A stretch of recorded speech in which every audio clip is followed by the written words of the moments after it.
thought. But I'm more interested. Well, I'm not. I'm equally interested in both sides, and I've got a few other thoughts that are a bit too technical to share. But one thing I'm interested in is should we be changing the way we organise our tinnitus services? Is the present model of how health professionals look after tinnitus in the NHS, is it right? Is it working? Could it do more? And this is related to the research, and it's also simply just related to ensuring that people are, even before we crack tinnitus, are we treating people in positions such as yourselves properly in the way you'd like to be treated? So there's no right answer to these, but any feedback will be any answers to these will be immensely helpful for me. So the first thing is, who have you seen about your tinnitus? How helpful have they been? Healthcare professional-wise, how helpful have they been? What did they do well? What did they do badly? Any? My doctor worked in the ENT place at Newcastle, and when I told him about it, he said, I can send you, he says, but you'll be wasting your time. He said he could do what to you, sir? He could send me up there, but he said, I'll be wasting your time. Right. Is it with people who want in front and ask a question? Yes. Yes. That you're. Shall we hand the mic round? If we could just want someone go to the front, maybe. Yeah. Yeah. If you want to ask, can I just do that? Yeah. I've probably unclicked the wrong one now. Not yet. That one. There you go. Too many bells and whistles. Is that good? This isn't to put anyone off asking a question, but just for the sake of everybody hearing it, do you want to come up and we'll just give you the microphone, ask a question to get your answer, and then go sit back down? Is that all right? Yeah. So do you want to do it again, Alan? Maybe you can stand on that side. Yeah, I'll stand. And then you just pass it back. I went to my doctor, and he worked for the ENT place in the Freeman. And he said, I can send you, no problem. He said, but it'd be a waste of time because I can't do a thing for you. And how was that? What did you make of that? Well, that was about 4 or 5 years ago, and it's getting 100% worse. Right. Okay. And it's the worst since the last time I've seen you. We stuck the things on my head. I'm sorry I couldn't fix things. I didn't mean anything bad. I take it didn't get suddenly worse and never go back.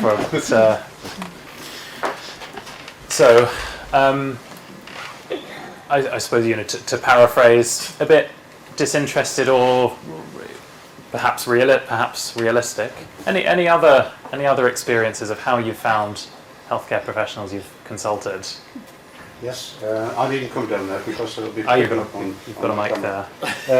I noticed that I take tablets for raised blood pressure, and I noticed on 2 of them, one of the side effects is ringing in the ears, which hadn't been picked up from my GP. So I had to point it out to the GP that the side effect was tinnitus. So I'm in the process of changing that tablet now. Yeah. Right. And I don't know if it's of any use to your research.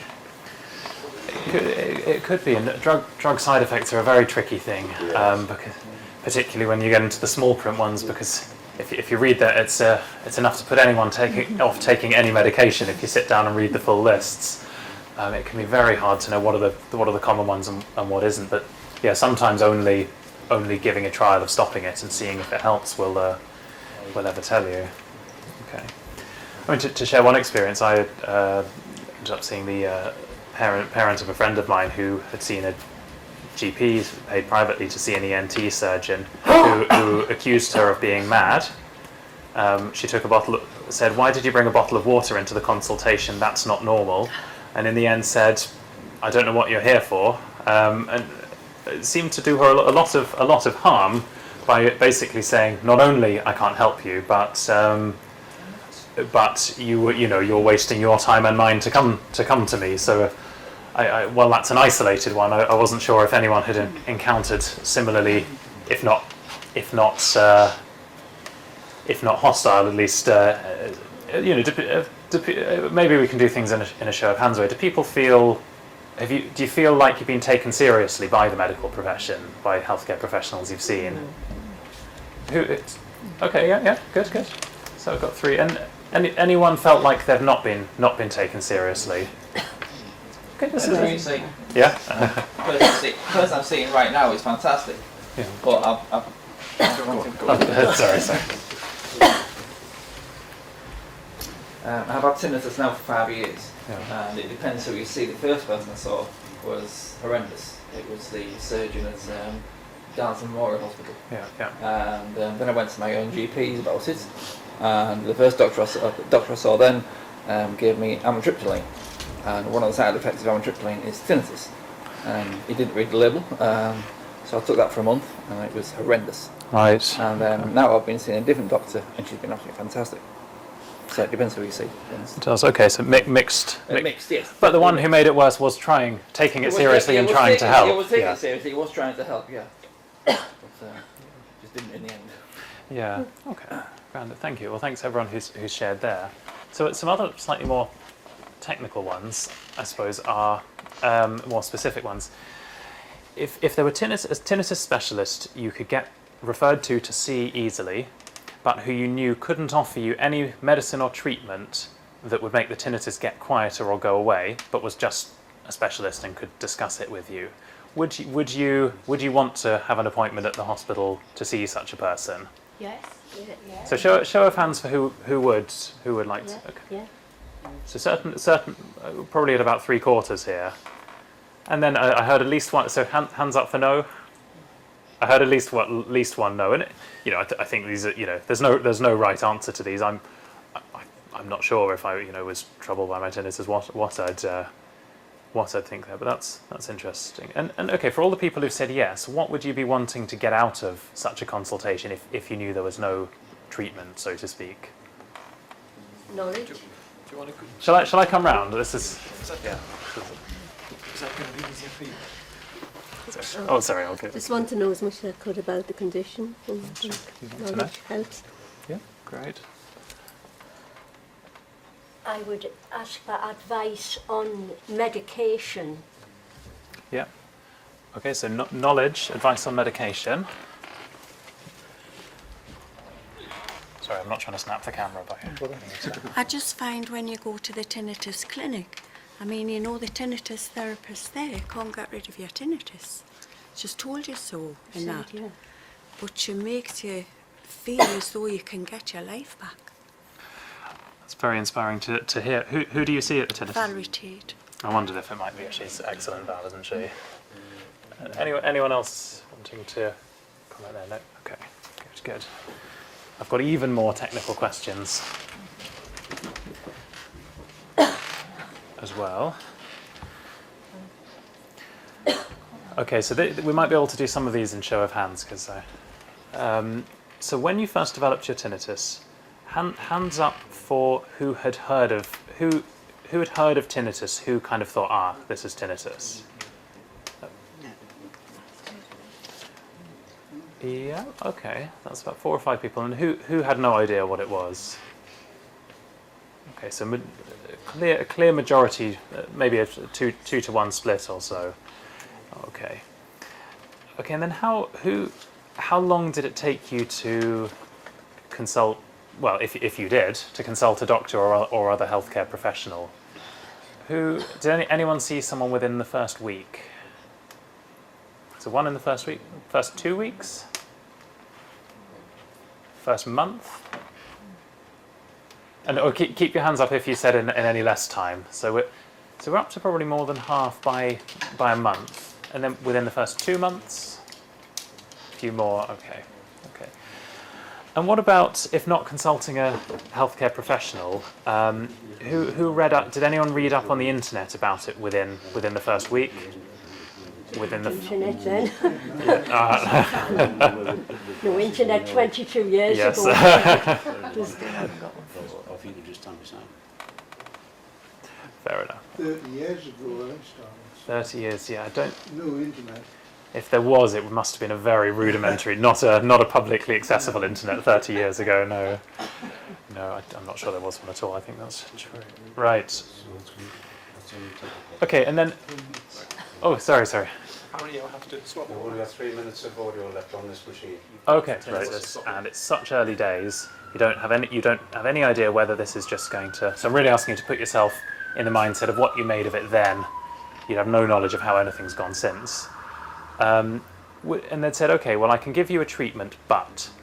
And I'm just trying to get an idea of, so for a show of hands, who would have, in that position, taken a treatment involving taking tablets? Yeah.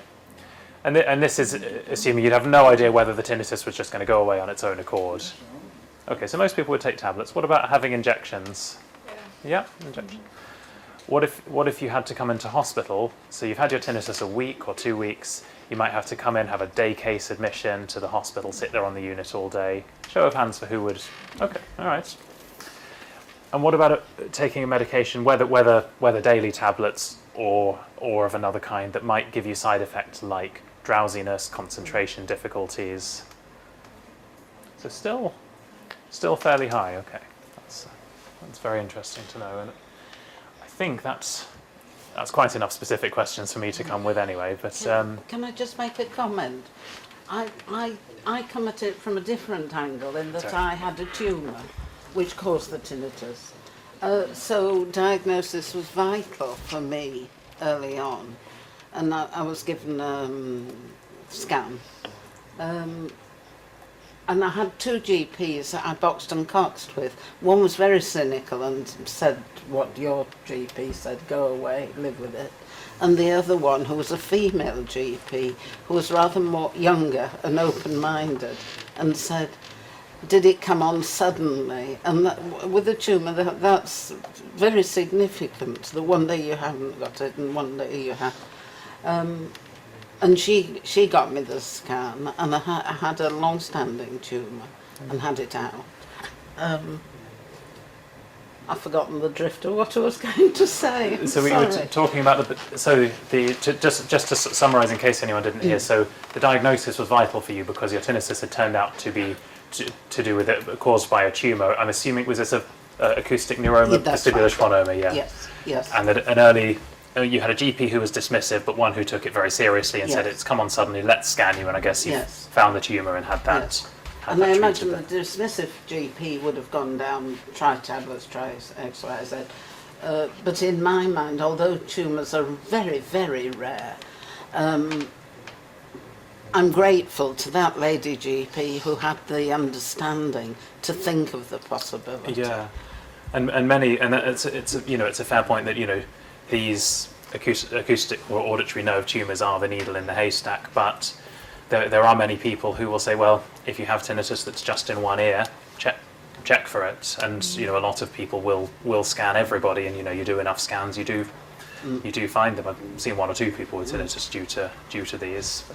That's a very important point, because we've been really talking about sort of this idiopathic or common or garden tinnitus, but there are those significant minority of cases where something really needs to be identified. I'd have gone down the long route before finding what the cause was. If you hadn't had it picked up, I guess things would have progressed with the hearing loss and tinnitus and possibly other problems. But, that's a very good point.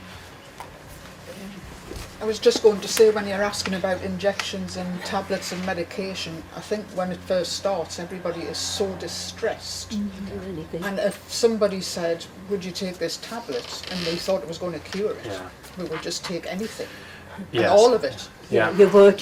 That's a really good point. And actually, because my Gmail knows that I'm interested in tinnitus because it sees it in my emails, and the banner always says, take this pill or potion for tinnitus, miracle cure. I've never clicked on any of them, but there's a lot of snake oil merchants out there. And I mean, that's a good point. And it's actually very interesting to know that it's not just the chronicity, because I could have almost expected that you might have said, well, when it was just there for a week, I thought, oh, it'll go away, and then the distress has built up. But it's interesting to know actually the distress and sort of upset and everything of it was right there from the start. So that's very interesting. You can sort of think you're going mad a bit at first, because I've read a little bit about sort of schizophrenia for people hearing voices and things like that. When you've got a sort of sound going on, you think, well, have I got this? And before you go and see the doctor and everything, and you're thinking, oh my god.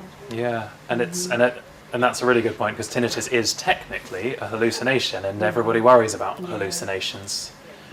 We see a lot of people who get music as well, and I think that's probably underreported. The more complex it is, the more you're worried that you'll be told you're mad or committed to some kind of institution or banned from this or that, which is not true, but you know, it's a real worry. That's one a lot of people share, isn't it? I think they should take it a bit more seriously, because it's not classed as a disability. And for some people it can be really stressful. Definitely.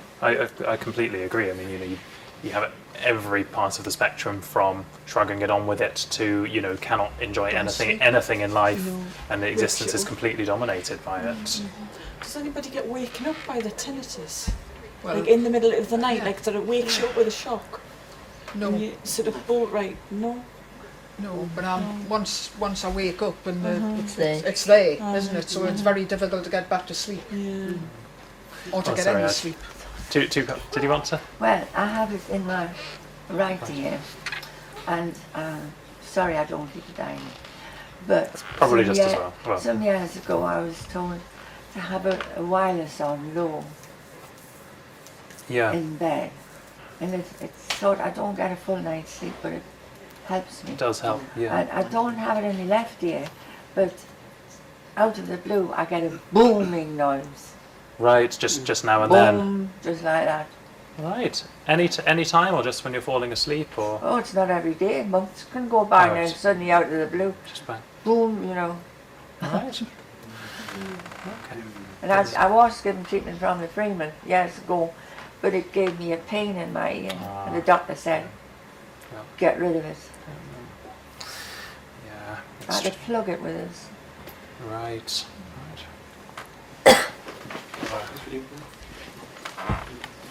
What relevance? That's it. What relevance is it whether you've got it in one ear or two? Because a lot of doctors do ask that question. Yeah. And I had it in one ear for a long time, but over the recent 6 months, it's now in the other ear. Yeah. Just got it in one, it's enough. Yeah. Yeah, it's enough. It's quite As well as being deaf. quite enough having it in one, and the deafness and Yeah. tinnitus together. It's a real double whammy insult to injury, isn't it? I mean, I think that the reason doctors. Sorry, I'll come on to you in just a second. I think the reason some of the doctors think, from a diagnostic point of view, it comes back to what we were saying about tumours on the auditory nerve, that if it's purely one-sided, they think, oh, hang about, is this due to a brain or, you know, central nervous system cause like a tumour? And in reality, only the very small minority of cases in one ear are due to that. I'm not sure if it's ever really been looked at, actually, whether you can get it in both ears, even if you've only got something in one ear. I don't know if enough is known, but I think that's what they're thinking. Whether there's a rationale to it, I don't know. Rather curiously, I'm one-sided tinnitus where the tumour was, and I had a subsequent operation to cut the auditory nerve to try and stop the tinnitus. It's actually made the tinnitus worse. But I find when I'm lying in bed at night, I get tinnitus in both ears, and it's as if being horizontal. And you can almost feel it travelling round the bones in your skull into the other ear. Does it sound ridiculous? A positional? Yes, I think you're mad. Everything everybody's said up until now sounds sensible, but that... No. I'm joking.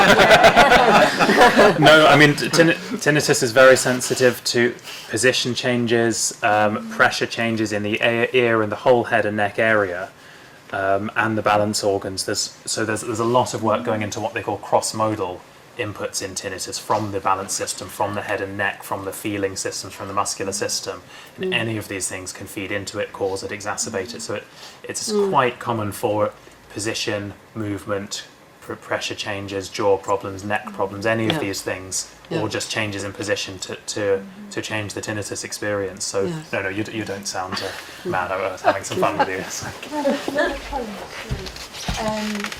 I had a horrible experience the other night. I've never had this before, I've only had it once.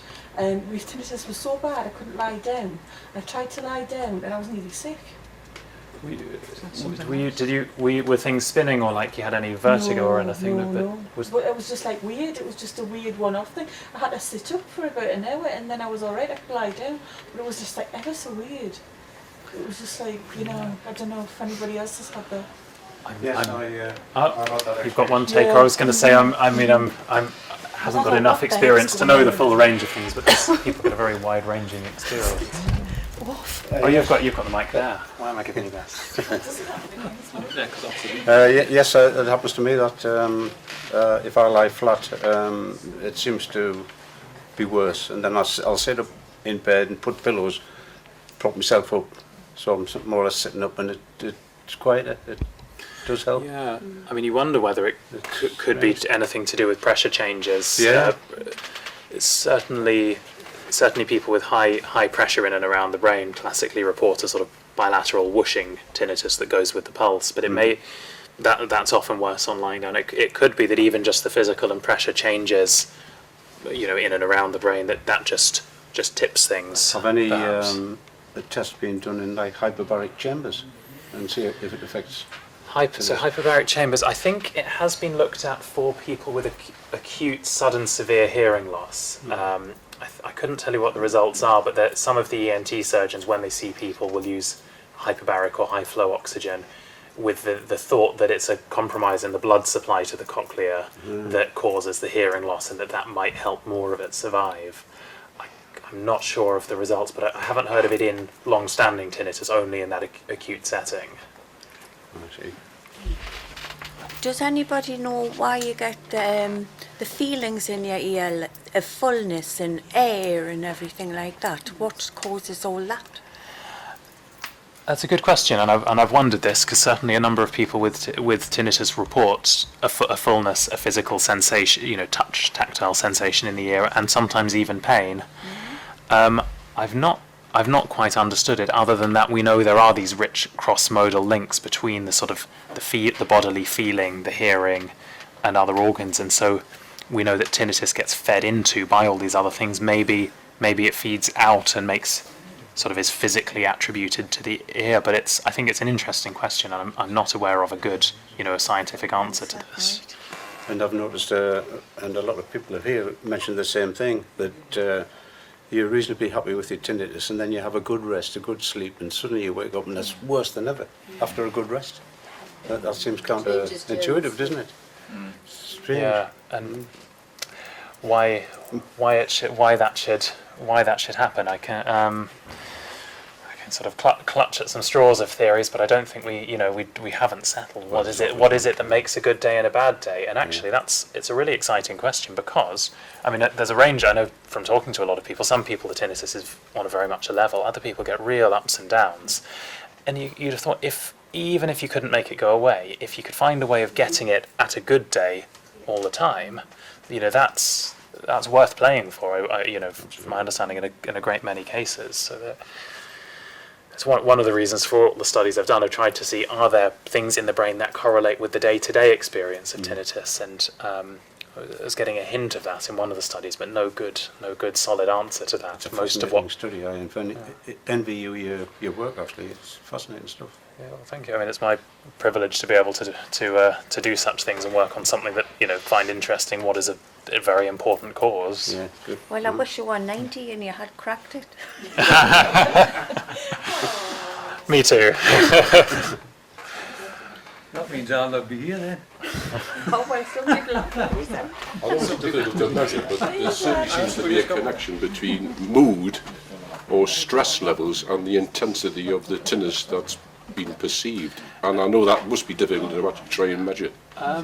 It could be measured. A lot of people report it. So do you get the sort of common experience that tinnitus is worse under high stress? Yes, certainly, Yeah. yes. I think it's been said in previous groups that sometimes when you go on holiday, or if you're in a particularly relaxed atmosphere, you find that you're actually hardly aware of your tinnitus.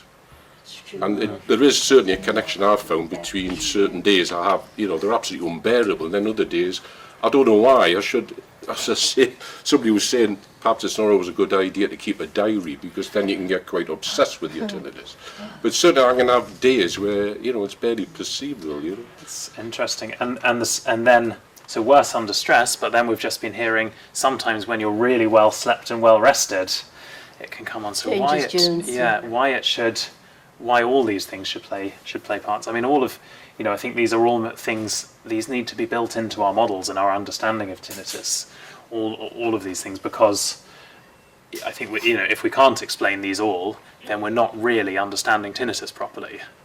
But I know people doubt this, and I think in the past there's even been a flip chart about which food or drinks actually trigger off. But I certainly see a connection between alcohol, cheese, and my moods and perceptions of tinnitus. How does alcohol affect yours? Because I've come across one. Alcohol's all right for 2 or 3 pints. Okay. I can really chill it. It really chills me out, but I seem to then suffer the next day if I go over a certain limit.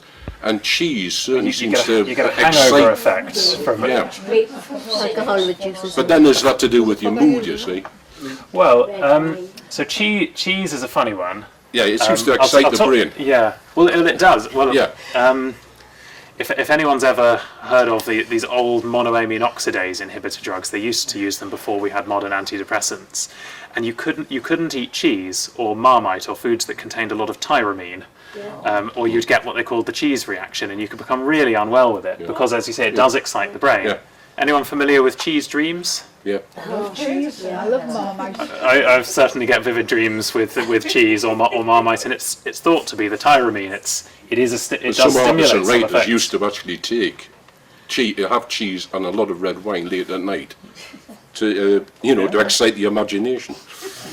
Yeah. So there's a great many factors, and it will be interesting to see are these systematic, are these individual differences, or are there systematic things that can further elucidate our understanding. And alcohol's an interesting one. So I've met at least one person who the tinnitus goes completely over. There seems to be a particular blood level, and over that, gone. Back below that. Well, I haven't had any red wine for a few weeks now, and it hasn't made a heap of a difference to my tinnitus. No. So I might as well. I mean, I mentioned this to carry on. I mentioned this to the GP. I only haven't had it because I was taking medication, so I refrained from the red wine. Yeah. But it didn't make any difference at all. It wasn't a dry January. No, it's smoking in October, isn't it? It's alcohol in January, isn't it? Yeah, I mentioned this to the GP, and he said, well, he says you might cure your tinnitus, but then you might end up with an alcohol problem.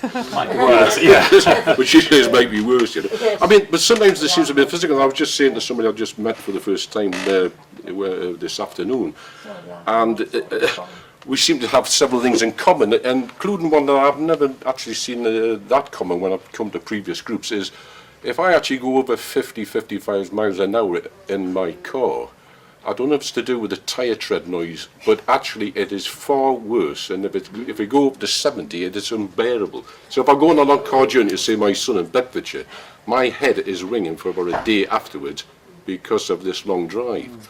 I'm all right coming 5 or 6 miles. Now, is that a physical thing?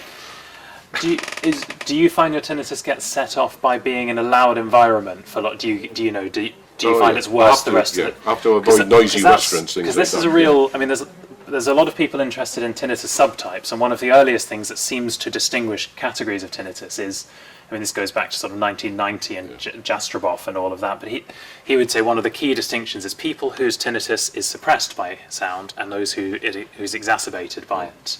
And the larger proportion it's suppressed by other sounds, but there is a very well recognised group who get worse, and I've certainly met many such people. Yeah, and I think it can be particularly troublesome because actually being in being in a noise-rich environment is often one of the best ways of getting rid of distracting from the tinnitus. But if you can't do that, you end up in a very very difficult situation, I imagine. But it sounds like you're somewhere into that category probably.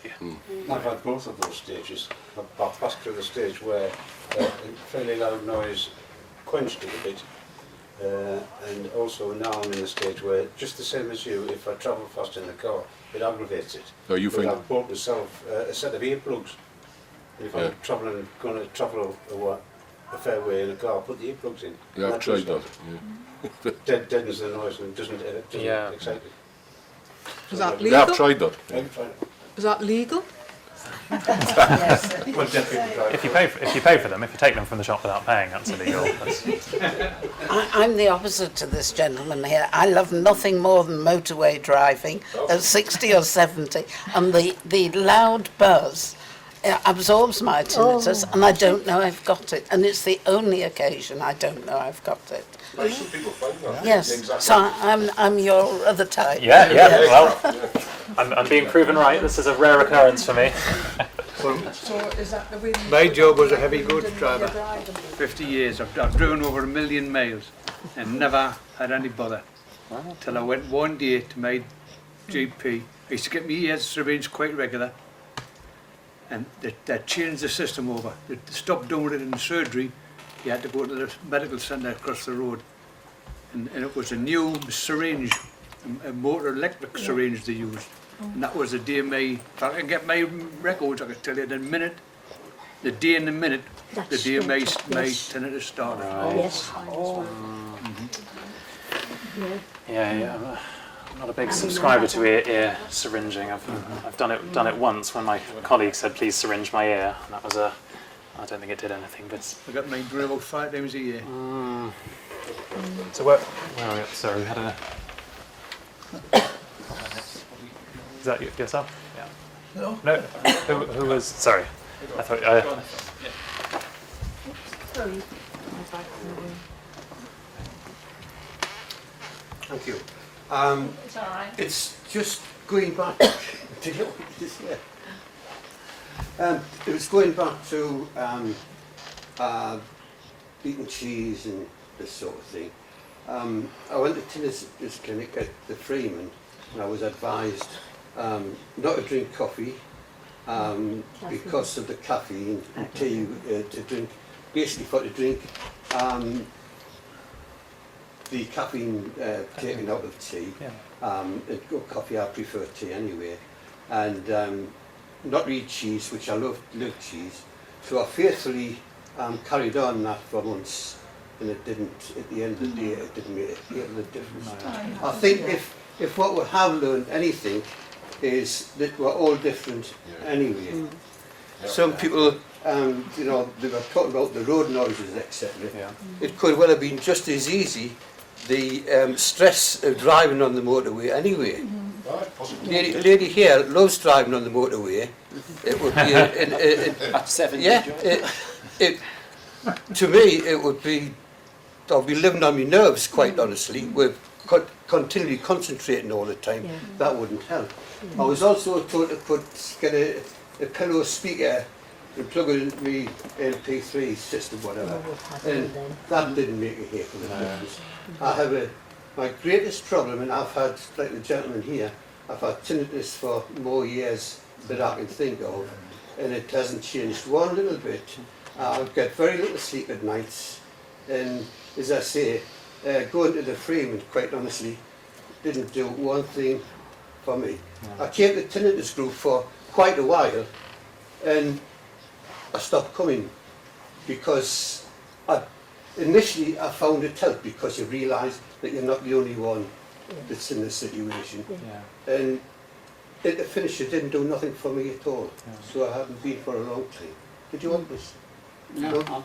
Chris? My tinnitus was preceded with a hearing loss and Meniere's type symptoms. This went on for a while. I was quite poorly with everything. The tinnitus came and it initially got louder and louder till it reached a point. Mr. Cameron at the ENT at Freeman, he perforated my left eardrum, which alleviated the Meniere's symptoms, which I find also, if my tinnitus ramps up, I'm going to feel unwell with seasick type symptoms. I find paracetamol helps magically with that. The tinnitus went and it became the major thing. I've had the hearing therapist help at the Freeman, but the best help I had with it really was my GP, and he prescribed amitriptyline, and at least I started sleeping and not being paranoid about everything. And we've got, and it's it's interesting to hear your experience being very much helped by amitriptyline, and another experience of being exacerbated by amitriptyline.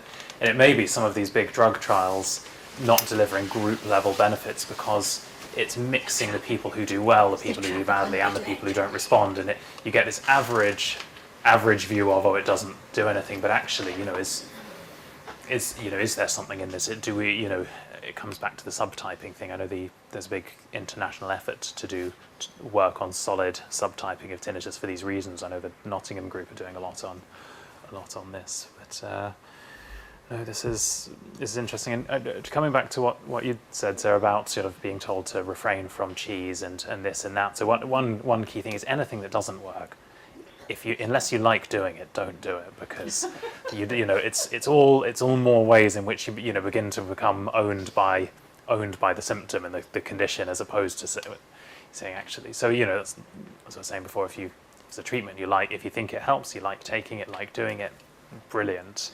But otherwise, as has been said a lot, we're all so different. You've just got to do what works for you, and there's probably no one that knows your tinnitus better than yourself, as it is at the moment. So it seems to be at a natural point to hand back to Derek. That was good, yeah. All right. If there's no more questions on that, can we just say a big thank you? Yes. Yeah.